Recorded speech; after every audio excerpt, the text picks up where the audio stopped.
Philips அப்படிங்கிறவர் தான் இந்த திரைப்பட உலகத்தில் பெஸ்ட்டு கிட்டார் பிளேயர். அவரை நம்பி தான் எம்எஸ் விஸ்வநாதன் பாடல்கள்லாம் யார் அந்த நிலதங் அந்த பேக்ரவுண்ட்லாம் அவர் தான் வாசிக்கிறார். அப்படிப்பட்டவரோட ஒரே மைக்கில் வாசிக்கும் போது எனக்கு அவர் சொன்ன வார்த்தை, எப்பா நான் பார்த்ததுலேயே பெஸ்ட்டு ரிதம் கிட்டார் பிளேயர் நீ தான்ப்பா அப்படின்னு சொன்னது எனக்கு அவ்வளோ பெரிய பெருமை. ஏன்னா நிஜமாக எனக்கே தெரியும் அண்ணனுடைய பாடல்கள் சேஞ்ச் ஆகுதுருக்கு. நான் அவர் கம்போஸ் பண்ணும்போது நான் ரிதம் எப்படி இருக்கணுன்றத ஸ்டைலை வாசித்து பார்ப்பேன். அதில் டெவலப் ஆகும். நான் இது வந்து இதுக்காக சொல்ல, அது ஒரு ஐடியாவை கொடுக்கும் அவங்களுக்கு. அந்த இன்றைக்கு வரைக்கும் அந்த கிட்டார் பாடல்கள் நான் வாசித்த பாடலாம் கேட்டிங்கன்னா ரிதமிக்காக இருக்கக்கூடிய அத்தனை பாடல்களையுமே என்னுடைய ஒலியை நீங்கள் கேட்டுக்கலாம். அதற்கு நிஜமாக சொல்லணும்னா சதா வந்து என்னை உற்சாகப்படுத்தி போங்க அங்கே போங்க அர்ஜுன் மாஸ்டர் ரெக்கார்டிங் இன்றைக்கி நான் போக முடியல நீங்கள் போங்க என்னான்பார்.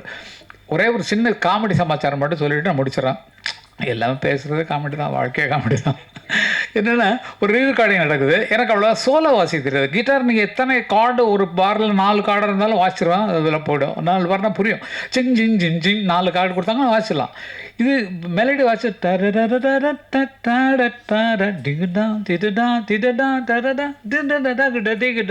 வாசிக்கணும்.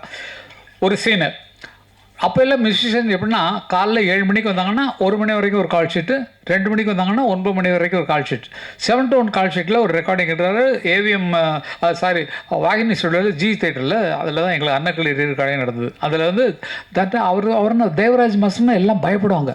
ஏன்னா அங்கே சத்தமே இருக்காது. அண்ணன் மாதிரி தான். அண்ணா எப்படி ஸ்டுடியோவில் அமைதியாக இருக்காங்களோ அவர்கிட்டையும் அப்படி தான் இருப்பாங்க.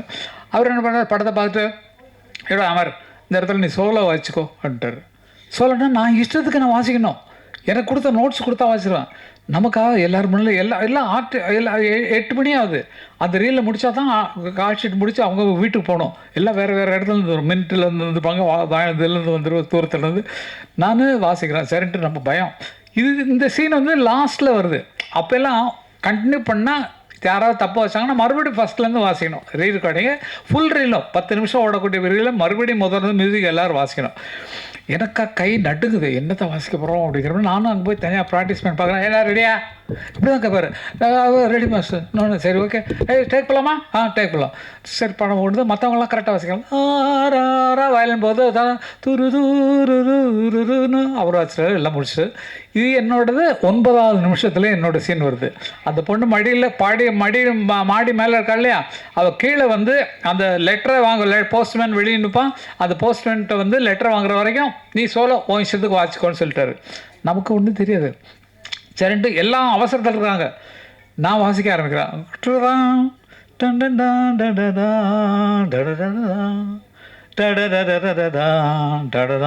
இப்படி வாசிட்டு இருக்கேன். அதுக்கு மேலே எனக்கு தெரியல நான் என்ன பண்ண அப்படி ஆகிப்போச்சு. கட்டாயிப்போச்சு. என்னடா என்ன வாசிக்கின்றது அப்படின்னா சரி சார் ஒன்ஸ் மார். இதே மாதிரி 3 தரம் போச்சு. வயலன்ஸ் எல்லாம் ஃபுல்லாக அமர் சீக்கிரம் வாசிச்சிருப்பா, நாங்கள் வீட்டுக்கு போனோம், எங்களுக்கு மின்ட்டுக்கு போனையான்னு அது இன்னும் உதறது. அந்த மாதிரிலாம் அனுபவப்பட்டு வந்தவங்களுக்கு இதுக்காக சொல்கிறேன். இந்த மாதிரிலாம் கற்றுக்கிட்டு வந்தவங்க தான் பல பேர் திட்டு வாங்கியிருக்கோம், அடி வாங்கியிருக்கோம். தர்ராஜ் நம்ம தட்சிணாமூர்த்தி சுவாமிகிட்ட வாசிக்கிறோம். பாக்கியமான விஷயங்கள். அவ்வளோ விஷயங்கள் எனக்கு சதாவெல்லாம் நடந்திருக்கு. அதெல்லாம் பெரிய தெய்வங்கள். அண்ணன்னா வந்து அவங்க குழந்தைங்க எங்கள் குழந்தைங்கள்லாம் அவர்கிட்ட போய் சாப்பா கற்றுக்காமல் நாங்கள் அனுமதிக்கிறதே இல்லை. அவங்கள்ட்ட தான் போய் சா பாடணும். அந்த மாதிரி அப்படிப்பட்ட குருக்களோட வளர்ந்த பாக்கியமெல்லாம் எங்களுக்கு இருக்கிறது இந்த காலத்து குழந்தைகளுக்கு கிடச்சிருக்கா இல்லைன்னு தெரியல. ஏன்னா காரணம் என்னென்னா ஃபுல் சாங்கு இந்த சாங்கு கண்டினியூஸாக பாடணும். அப்போது இப்போ நான் ஒரு லைனாக எடுத்தோமா நல்லா யோசிச்சு பாருங்க. அது எங்கே வாசிக்கிறோம், எல்லாம் ஃபீட் பண்ணிட்டோம். இனிமேல் ஏஐயில் கொடுத்தாச்சுன்னா ஏஐ போட்டு கொடுத்துரும். நம்ம காலரை தூக்கவே முடியாது. ஏஐ பண்ணி கொடுத்த பாட்டில் தான் நிறைய போயிட்டுருக்குது. இல்லை எடுத்ததுலேயே வந்து பார்த்தீங்க சொன்னால் நிஜமாகவே ஏஐ ஒர்க்கு நம்மளை வந்து கெடுத்திட்டுருக்கு அப்படிங்கிறத நான் உறுதியாக சொல்கிறேன், நிஜமாக சொல்கிறேன். அதை நம்பி நம்ம வேலை செஞ்சோம் சொன்னால் பிற்காலத்தில் நமக்கு மூளை வேலை செய்யாது. ஒரு தீமை ஏஐயில் கொடுத்துட்டு நீங்கள்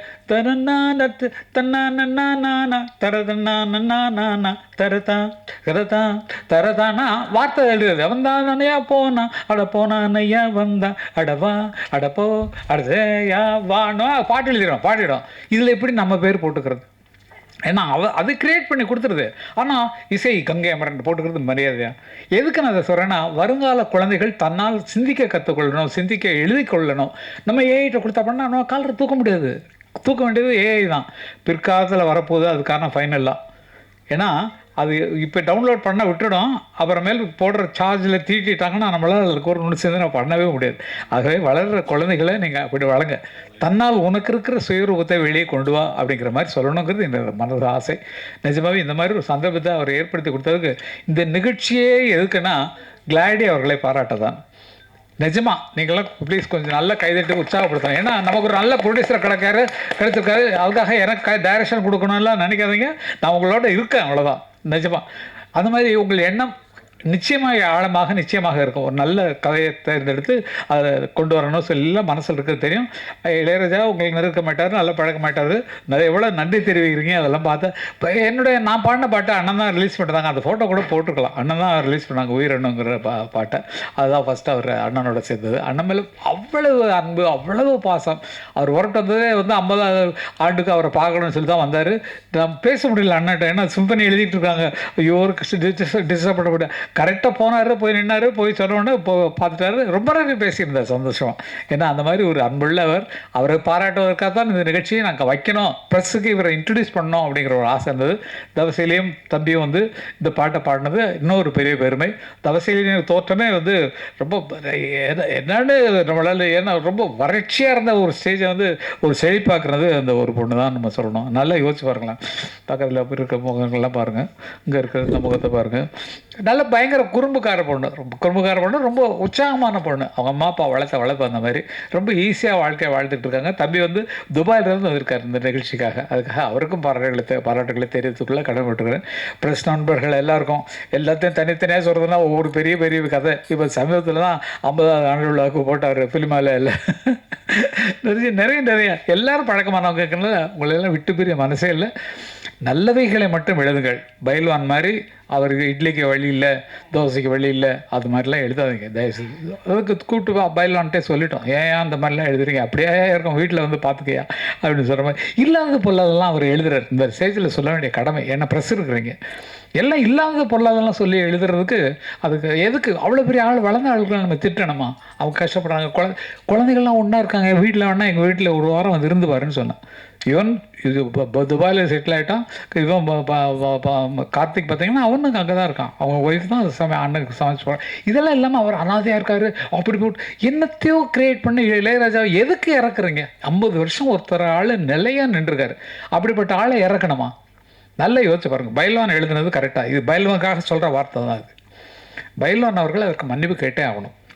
ஏன்னா யார்கிட்டையோ வாழ்க்கையை படிச்சிடும் அப்படின்ற மாதிரிலாம் தப்பாக சொல்லியிருக்காரு. அது சரியில்லை. எங்களை நேசித்து கொண்டு போங்க. ஏன்னா 50 வருஷம் வாழ்ந்துருக்கோம். வயசு 78க்கு மேலே ஆகுது. அண்ணனுக்கு 82 வயசு மேலே ஆகுது. ஆகவே எங்களை காப்பாற்றுறதுக்கான வெளியே பண்ணுங்கள். நாங்கள் இது வரைக்கும் வேலை செஞ்சுட்டு இருக்கோம் ஐயா. இத்தனை வருஷமாக 70லேருந்து வாசிச்சுட்ருக்கோம். மியூசிஷியனாக இருந்தோம், இன்றைக்கி வரைக்கும் இருக்கிறோம். ஆகையால் எங்களை பற்றி குறை சொல்ல வேண்டாம், எங்களை எழுதுங்கன்னு கூட வேண்டாம். ஆனால் இல்லாத எழுதி அவர்கள் கேவலப்படுத்துறது ரொம்ப கஷ்டமான விஷயமா இருந்தது. பயில்வான்கள் சொன்னால் சாரின்னு சொன்னார். அதையும் சொல்லிடுறோம். ஐயோ இது தெரியாமல் யாரோ சொன்னதை நான் போட்டேங்க, தயவுசெய்து மன்னிச்சிருக்கேன்னாரு. இல்லைங்க, இது ரொம்ப மட்டமான விஷயங்க. ஏன்னா உங்களுக்கு விளக்கம் சொல்கிறதுக்காக நான் இந்த வார்த்தையை சொல்கிறேன். அவர் இளையராஜா கஷ்டப்படுறாரு, யார்கிட்ட அவர் தனிமையை நாடிக்கிட்டு இருக்காரு. நான் போனாலே பேசாமல் எழுதிட்டு இருப்பார். அவ்வளோதான். அவர் வேலையை டிஸ்டர்ப் பண்ண மாட்டேன். அவராக இருக்க விடுங்கள். கங்கைவரன் என்ன மாதிரி ஆட்கள் இப்படியே விடுங்க. இதை தவிர வேறு வழி இல்லை. அன்றைக்கி வெயிட்டில் போய் நான் என்னென்னமோ பண்ணிட்டு வந்தேன் போய். அது மாதிரி அவரவர்களாக இருந்தால் அவர்களாக வளருவதற்கு அடையாளம் இருக்கும். இப்போ கிளாடி என்ன மனசில் வச்சுருக்காரோ அதை நோக்கி தான் நடந்து கொண்டிருக்கார். சதா அவர்கள் மனசில் என்ன நினச்சிருக்காரோ அதை நோக்கி தான் எழுந்து கொண்டிருக்கார். ரவிகாந்த் என்ன நினச்சிருக்காரோ அது மேலே தான் வந்துட்டுருக்காங்க. நீங்களும் சரி, எல்லோரும் சரி.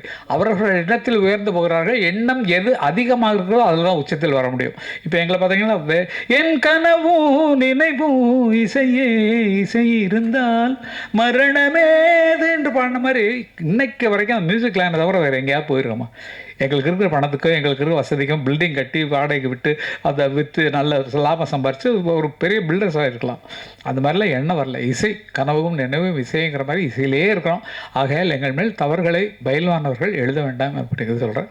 ப்ரெஸ்ஸு நீங்களாம் நமக்கெல்லாம் நல்ல தோஸ்துங்க. நீங்களாம் சொல்கிறதுக்கு ஒன்றும் இல்லை. வாழ்க்கையில் நினச்சி பார்த்தீங்கன்னா எல்லாத்துக்கும் ஒரு அர்த்தம் இருக்கும். ஆகவே உயர்ந்தவர்களை அப்படியே காப்பாற்றோம். எப்படி இருந்தாலும் சரி, என்னவாக இருந்தாலும் சரி, அவர்களை காப்பாற்ற வேண்டும், அவர்களை போற்ற வேண்டும், நமக்கு வழி நடத்திய தெய்வங்களை வணங்க வேண்டும் அப்படிங்கிறதான் என்னோட பெரிய விஷயம். நான் நிகழ்ச்சிகளுக்கு வந்தால் எந்த மாதிரி ட்ரெஸ்ஸில் இருப்பேன் அப்படின்னு இன்றைக்கி என்ன பண்ணால் கிளாடி எப்போதுமே ஒரு நல்ல கோட் ஷூட்டில் தான் வருவார். அதனால் அவர் ஃபங்க்ஷனுக்கு போகிறோம், அதனால் நம்மளும் இந்த கோட் எடுத்து போட்டு போகலான்ட்டு எடுத்துகிட்டு வந்தால் அவர் வந்து மஃப்டில் நிற்கிற மாதிரி இப்படி நிற்கிறார். நான் மட்டும் ஒத்தையே ஏதோ பந்தால் வந்த மாதிரி இருக்குது. அவர் தானே ஒரு கம்பெனி இருந்திருக்கோம். இப்போ கோட்டு போடுறது தான் நல்லது. நம்ம தோற்றத்தை மாற்றி கொடுக்குறோம். நம்ம சிஎம் உட்பட எப்படி வித்தியாசமான தோற்றத்தில் இருக்கிறார் இல்லையா? அது அழகு அழகு அழகுக்கு அழகாக தருவது அது விஷயம். அது நான் இப்போது இந்த மேடையில் பின்பற்றினது கிளாடி அவர்கள் ஸ்டைல். அவர்களுக்கு நன்றி. நீங்கள் இனிமேல் அப்படித்தான் இருக்கணும்.